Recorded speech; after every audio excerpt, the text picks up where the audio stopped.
Olá, boa noite. Hoje é quarta-feira, dia 5 de junho de 2013. Começa no próximo sábado a campanha nacional de vacinação contra a poliomielite e a Secretaria Municipal de Saúde falou sobre as novidades deste ano. Falta menos de um mês para as férias de julho e as viagens rumo a vários destinos internacionais são traçadas e pesquisadas. Nas agências de turismo de Uberlândia, a procura por intercâmbios é alta. A história de um servidor público que é aposentado e aos 75 anos de idade já enfrentou um câncer e é exemplo de superação. Estas e outras informações a partir de agora no TVU Notícias, que está no ar pela TV Universitária.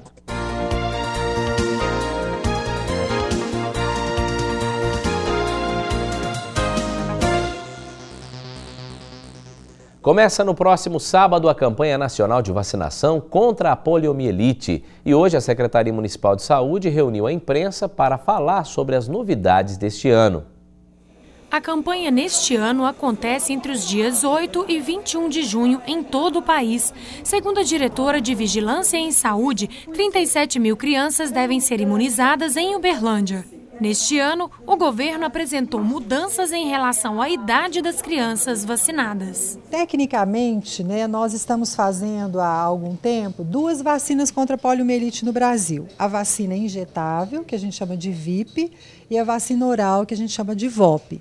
As crianças, quando tomam as 2 vacinas, elas desenvolvem uma imunidade mais adequada ou mais intensa para a poliomielite. Então, neste momento, a gente está diminuindo a faixa etária da campanha para crianças menores de 4 anos e crianças acima de 6 meses, que também faziam parte de campanhas anteriores no Brasil. O Brasil está livre da poliomielite desde 1994. Mesmo assim, para prevenir, a Secretaria Municipal de Saúde pretende atingir 95% do grupo de risco. E para o atendimento, é importante levar o cartão de vacinas que vai ser atualizado. Nós temos um leque grande de vacinas que podem ser feitas caso a família levando o cartão, a gente identifique que está atrasado. Vacina contra o pneumococo, contra o meningococo C, a pentavalente, a hepatite B e muitas outras que a gente faz na rede pública. Em Uberlândia vão ser disponibilizados 64 postos de vacinação, entre eles unidades básicas de saúde, UAS e também na zona rural. E para atingir a meta, neste ano, o governo ampliou a campanha que vai durar 2 semanas. Especialmente no caso da polio, para a erradicação, era muito importante fazer num único dia. Agora que a gente resgata cartões de vacinas atrasados, não tem problema nenhum que ela seja feita. E isso é bom, porque dá possibilidade para a família de levar em outros dias que não seja no sábado. Na internet é comum as pessoas escreverem sem acentos, trocarem o Q por K ou trocarem o CH por X. É que elas acostumaram com o chamado internetês. Mas é muito importante no dia a dia não se esquecer do português para não errar em concursos públicos, na hora de fazer uma redação e outros. A internet é uma ferramenta e tanto para a Patrícia. Pelas redes sociais, ela fica sabendo das novidades e acompanha a rotina dos amigos. Aqui, a estudante pratica uma ortografia um tanto quanto duvidosa para a norma culta da língua portuguesa. Os amigos da internet, eles entendem essa linguagem bem resumida. Então, para a gente ter uma velocidade na escrita e falar rápido dos assuntos que são tratados. E admite, esse internetês algumas vezes traz confusão na hora de escrever de uma maneira mais formal. Eu consigo separar bem, mas que dá um branco e uma travada às vezes, isso dá. Pelo menos para essas duas, isso não é mais problema. Porque no Enem você não vai poder usar alguma gíria, porque isso vai ser bem cobrado.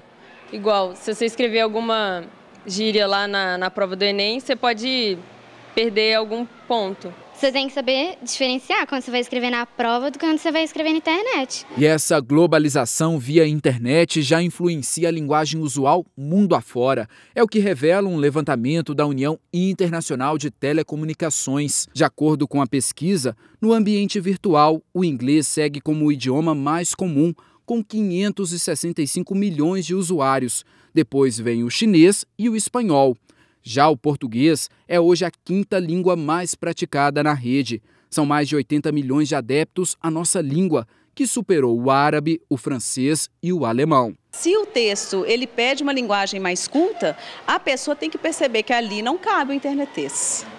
Isso depende, a pessoa tem que perceber o momento de ser usado. E se depender dessa garotada, o português vai ganhar mais posições, ainda que ao jeito deles. Olha só quanta abreviação. Dá para traduzir? Ô pessoal, agora eu tenho um desafio para vocês. Eu quero saber quem consegue me falar que representa tudo isso aqui que a gente escreveu no quadro, esse internetês. Quem consegue? Você? Vamos lá? Levanta aí, vamos lá, vamos ver. Começando pelo PQ. O que é isso? PQ significa porquê. O não, ele significa não. O N significa não mesmo. VC, você. Os dois S significam sim. OK significa o quê? Esse KKK é uma risada. O RS é risos. BLZ, beleza. BJ é beijo. VLW, valeu. TDB, tudo bom ou tudo bem. TBM é também. Parabéns, você está fluente no internetês. Muito bom. Palmas para ela, gente.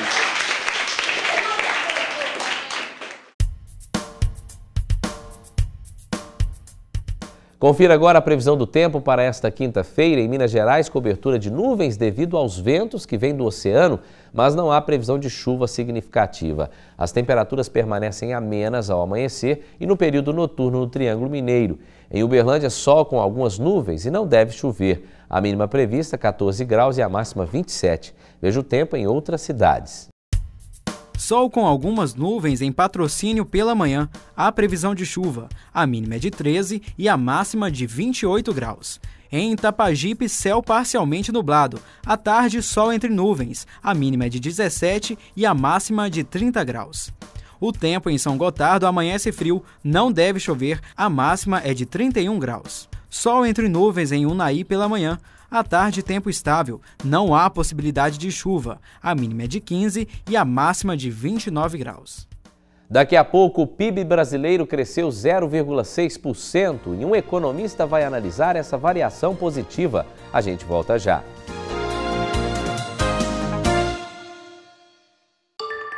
Esta é a melhor notícia do ano. Em 2012, mais 16 milhões e 400 mil brasileiros saíram da miséria. Isso foi possível porque o governo federal criou o Brasil Carinhoso para proteger crianças e jovens de até 15 anos de famílias extremamente pobres do Bolsa Família. Com o Brasil Carinhoso, chegaremos mais rápido a um Brasil sem miséria. Brasil Carinhoso, Brasil sem miséria. Governo Federal. País rico é país sem pobreza. Eu sou Dr. Cícero, psiquiatra. A dependência química progride e avança na sua cura quando a gente foca o problema não só na erradicação da droga, mas sim no crescimento da pessoa. Vencer o crack é a soma de diversas vitórias. Por isso, o programa Crack é possível vencer. Investe na capacitação de profissionais de saúde, assistência social, educação e segurança, entre outros. Essa é a evolução, esse é o progresso. Ligue 132 e saiba mais. Governo Federal. O pessoal da sua rua não dá chance pra dengue, hein? Não custa nada a gente fazer a nossa parte, né? Os casos de dengue estão diminuindo, mas não deixe a prevenção de lado. O SUS treinou milhares de agentes de saúde para ajudar no combate. Receba-os bem. Conte também com a sua família e os vizinhos. Vencer a dengue depende de cada um de nós. Dengue é fácil combater, só não pode esquecer. Ministério da Saúde, Governo Federal. O seguro-desemprego é como aquele amigo que aparece quando a gente mais precisa. Por isso, cada um precisa fazer a sua parte para que ele seja usado só por quem está desempregado. Se o empregador age certo, não corre o risco de ser multado. O trabalhador evita perder o benefício e ainda garante o dinheiro de quem precisa. Porque esse dinheiro é de todos. E é dele também que vem o abono salarial, que começou a ser pago em agosto. Vamos cuidar melhor do que nós? Ministério do Trabalho e Emprego, Governo Federal.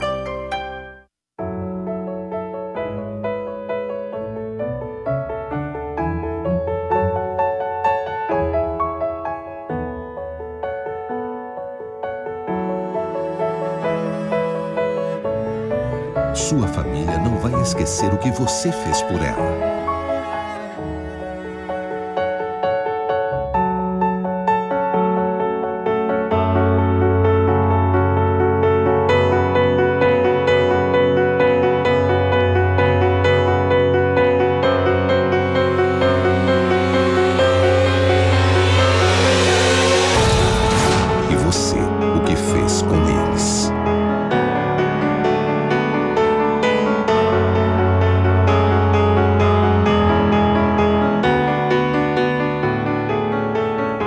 culpa não morre nunca. Respeite o limite de velocidade. Ultrapasse com segurança.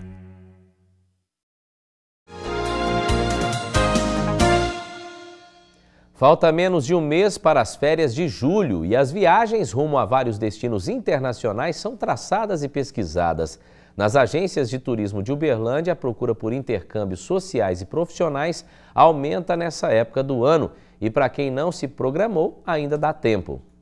Alisson observa fotos de quem está em outros países e planeja a viagem deste ano. Depois de uma temporada no Canadá em 2011 e outra no Chile em 2012, quer voltar esse ano novamente ao Canadá. O motivo da escolha novamente foi o tratamento e o aprendizado que teve por lá. Fiquei um mês lá fazendo intercâmbio, estudando inglês.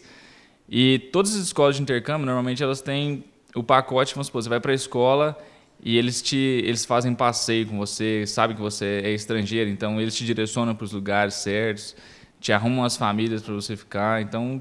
Sim, foi o melhor mês da minha vida, certeza. Analista de sistemas, ele afirma que a experiência de estudar fora, conviver com outra cultura, traz mais conhecimento e até novos hábitos. Cultura totalmente diferente, eles não almoçam, eles normalmente comem um café da manhã bem reforçado, né, às 8, 8h30.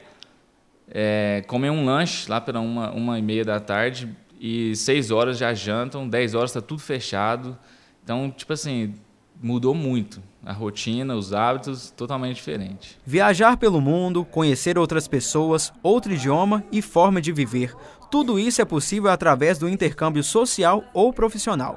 Nos meses de junho e julho, época das férias escolares, muita gente substitui o descanso pelo aprendizado de uma viagem internacional. Estados Unidos, Canadá, Malta são os destinos mais procurados por quem quer fazer um intercâmbio social ou profissional. Quem ainda não programou outra viagem, mas quer conhecer outro país, ainda dá tempo. Se as pessoas quiserem viajar agora em julho, temos um mês ainda de preparação, né? Principalmente os países que não precisam de visto, são de fácil acesso, como os países europeus, também a Nova Zelândia, também a África do Sul e os países aqui da América Latina. Né? O brasileiro tem essa facilidade de poder viajar sem precisar do visto, então dá tempo ainda para eles poderem viajar com certeza. Nas agências de turismo, a procura por intercâmbios nesta época do ano cresce entre 30% a 40%.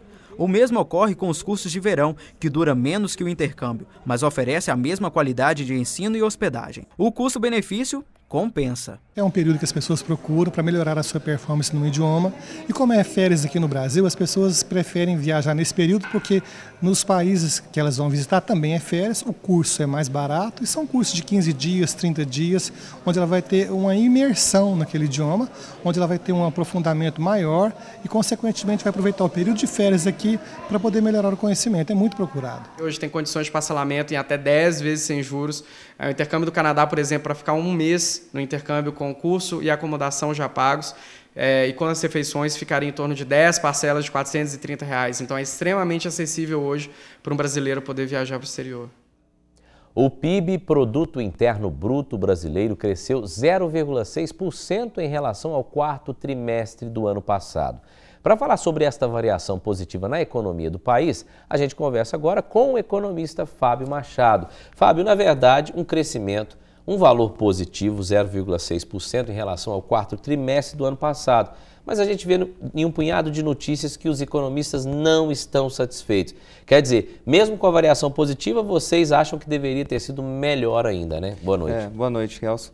Exatamente, a gente tinha uma previsão aí que o país fosse crescer, o PIB fosse crescer em torno de 0,9%, né, nesse primeiro trimestre em relação ao trimestre anterior. E esse número veio abaixo, isso foi um fato negativo, a inflação continua acelerada e o país não está crescendo. Pois é, e que setores foram responsáveis para esse crescimento e que setores não foram responsáveis por esse crescimento? Como vem já acontecendo há algum tempo, a indústria continua passando dificuldade. Né? Ela teve uma queda da produção industrial nesse primeiro trimestre em relação ao anterior e a agropecuária puxou esse produto interno bruto, puxou esse crescimento para cima. A agropecuária cresceu 9,7%.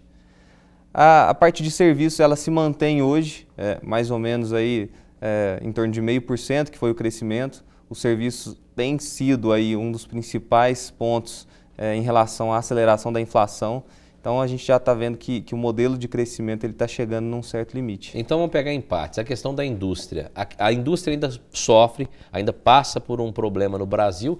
Isso significa que ela não crescendo da mesma forma, por exemplo, que a agropecuária, faltam empregos, falta realmente investimentos nessa área. O que está acontecendo com a indústria nacional? O problema hoje é outro. O emprego no Brasil ele cresceu muito nos últimos anos. A gente chegou num certo ponto de estabilização desses empregos, ainda continua crescendo um pouco, claro que não no mesmo ritmo. E isso também, é claro, a massa salarial, a renda do empregado, ela cresce menos do que já cresceu, mas continua crescendo. Então a indústria hoje ela passa por problemas de infraestrutura, são gargalos de investimento. A gente teve no primeiro trimestre um crescimento no investimento, foi um ponto positivo, né?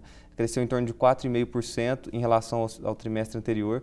Investimento é um ponto positivo porque ele vem gerar depois capacidade produtiva nova, o que dá uma certa desafogada na produção industrial e a gente tem, de certa maneira, impacto na inflação. Mas a agropecuária puxou esse crescimento para cima e a indústria ainda sofre com problemas de investimento. Nós estamos praticamente terminando o segundo trimestre deste ano, né? O que vocês esperam para frente baseado nesses números que vocês estão, que estão sendo divulgados agora? A cada semana o mercado vem projetando o crescimento do Brasil, o crescimento do produto interno bruto para baixo. Isso não é um ponto positivo, porque a inflação está crescendo, a inflação de serviços está puxando esse crescimento para cima da inflação, além, é claro, de alguns pontos sazonais, como alimentação, alguns produtos como tomate, feijão, que a gente tem visto aí ao longo do ano, mas que são sazonalidades, alguma questão de safra, isso puxa para cima também. Mas os serviços têm puxado para cima a inflação, justamente porque serviços é um tipo de item que o consumidor tem que consumir aqui internamente. Não adianta, você não tem como importar serviços, né, como outro tipo de produto que combate a inflação. E a inflação tem acelerado muito também. A gente tem visto o dólar um pouco mais valorizado e isso tem ajudado a inflação dar uma acelerada também, porque o produto importado que antes combatia essa inflação anda com um dólar mais valorizado e a importação anda mais complicada um pouco. E ainda assim a importação está crescendo. Fábio, na sua visão, o que precisa ser feito diante disso? Existe como o Banco Central, por exemplo, intervir, o governo fazer alguma emenda em alguma lei, alguma coisa para recuperar essa situação, já que a previsão, então, é que fique pior até o fim do ano? O que acontece hoje é que o consumo das famílias, que foi o grande propulsor desse mercado, do Brasil, do crescimento interno no Brasil, foi o grande propulsor nos últimos anos. O consumo das famílias já mostra que nesse primeiro trimestre ele teve uma queda, ele ficou praticamente zerado, 0,1 de queda. Então as famílias já estão consumindo menos. Isso mostra um certo endividamento das famílias, porque a família consome em cima de crescimento da massa salarial e crescimento de crédito. O crédito já não está crescendo na mesma proporção e nem a massa salarial. Então o consumo das famílias, que foi sempre esse grande propulsor do crescimento do Brasil, ele já está chegando num certo limite. O que o Brasil precisa hoje é realizar investimentos, ampliar a capacidade produtiva para desonerar a questão da inflação. O governo vem tirando certas medidas que ele colocou no fim do ano, que ele já tinha colocado desde o ano passado, como o IPI, ele vai voltando ao normal, algumas medidas tributárias que foram para desonerar e para fazer o consumo aumentar, isso ele veio retirando ao longo desse semestre, né? Então, o Brasil passa por esse limite de crescimento, justamente com esse modelo de consumo das famílias, e tem que pensar em investir, tem que pensar em atacar o lado da oferta. Tá certo. Fábio, muito obrigado pelas explicações. A gente espera que o governo consiga reverter essa situação, algo que pelo jeito que vocês estão analisando aí deve ser um pouco difícil, né? Mas vamos ver se você volta nos próximos trimestres para falar sobre os novos números. Muito obrigado pela presença aqui. Obrigado. Um abraço. Depois do intervalo, você vai conhecer a história de um servidor público que é aposentado e aos 75 anos de idade já enfrentou o câncer e é um exemplo de superação. É daqui a pouco.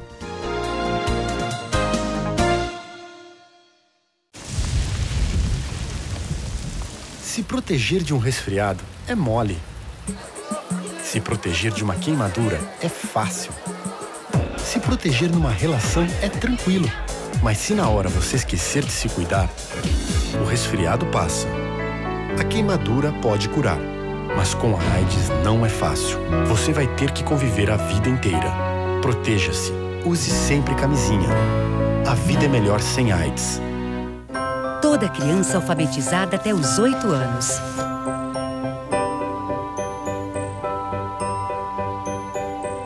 O Brasil está mobilizado para cumprir este compromisso, para que toda criança saiba ler, escrever e fazer as operações matemáticas básicas na idade certa.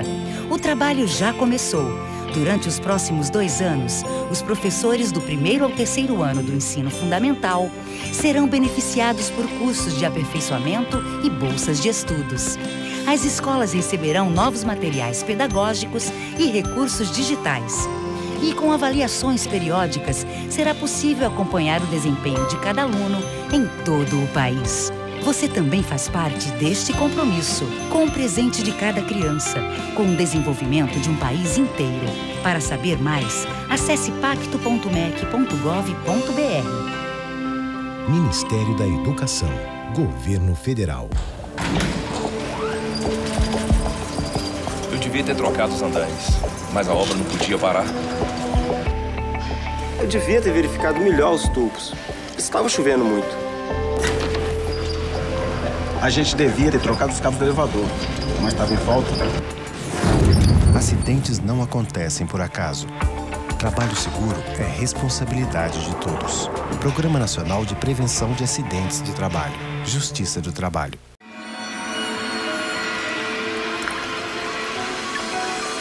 A chuva está cheia de perigos que você não vê. Por isso, evite dirigir em pista molhada. Não atravesse trechos alagados e observe o nível de rios e riachos com muita atenção. A água pode subir de repente. Em caso de emergência, ligue 193. Este número salva vidas. Bombeiros, um século salvando vidas. E daqui a pouco tem o programa Em Pauta aqui pela TV Universitária. O tema desta noite são os prejuízos causados pela chuva da semana passada. Quem traz os detalhes para a gente é a apresentadora Vanessa Pires. Olá, boa noite. Hoje no programa Em Pauta nós vamos falar sobre a situação em que se encontra Uberlândia após uma forte tempestade que caiu na cidade há uma semana. Em apenas um dia, choveu 120 milímetros e várias ruas ficaram alagadas, carros foram arrastados e os estragos causaram um prejuízo de quase 10 milhões de reais. Eu converso com o secretário de Obras, Fernando Nascimento, com a especialista em planejamento urbano, Denise Labreia, e com o tenente do Corpo de Bombeiros, Helson Miguel. O nosso encontro é daqui a pouco. Até lá! Muito obrigado, Vanessa. Lembrando, Em Pauta daqui a pouco, às 10 da noite, você não pode perder com este tema que realmente mexe com a sociedade de Uberlândia. E hoje você vai conhecer a história de um servidor público que é aposentado e aos 75 anos de idade já enfrentou o câncer, enxaqueca e é um exemplo de superação. Um homem que trocou os medicamentos pela música e coleciona centenas de medalhas conquistadas no esporte.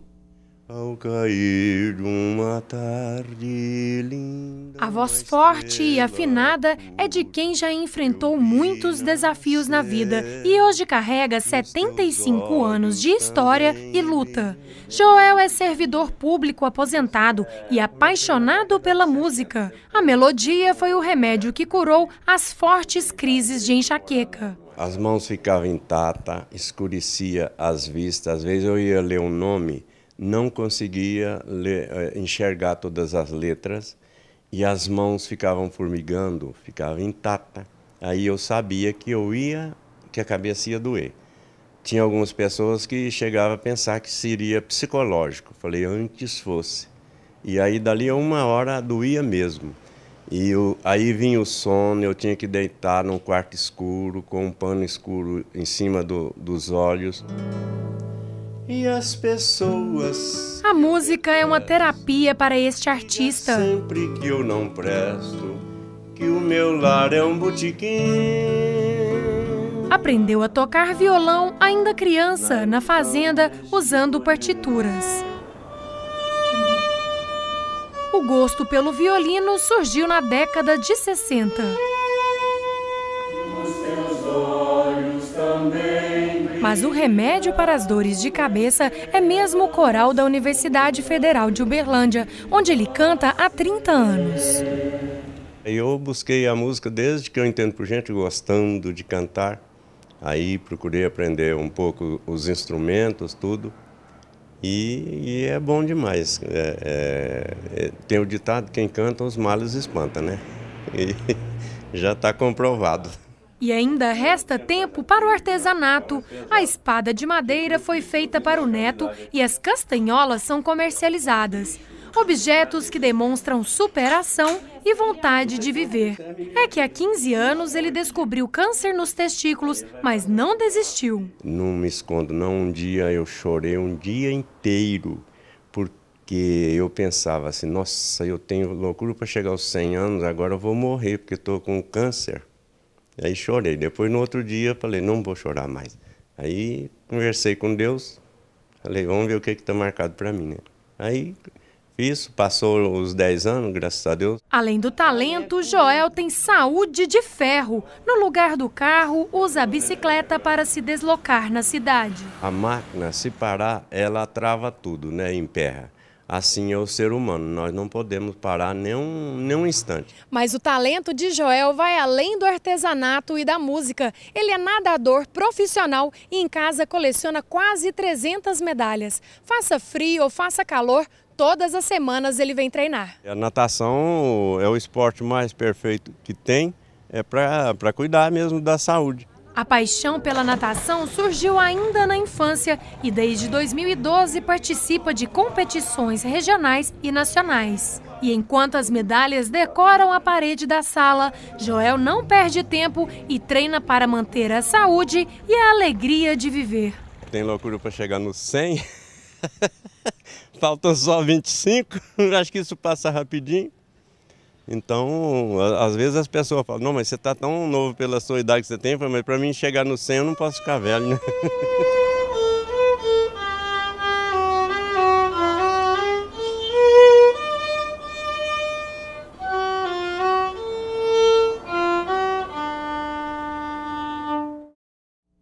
É realmente uma história de superação e nos enche de orgulho de ver exemplos como este, né? A pessoa que dedicou a sua vida ao esporte, que dedicou a sua vida à alegria e não se abalou com tantas notícias tristes. E o nosso TVU Notícias de hoje fica por aqui. Lembrando, amanhã, quinta-feira, a gente volta às 6h30 da noite com muito mais e a gente espera por você. Obrigado, boa noite, até lá!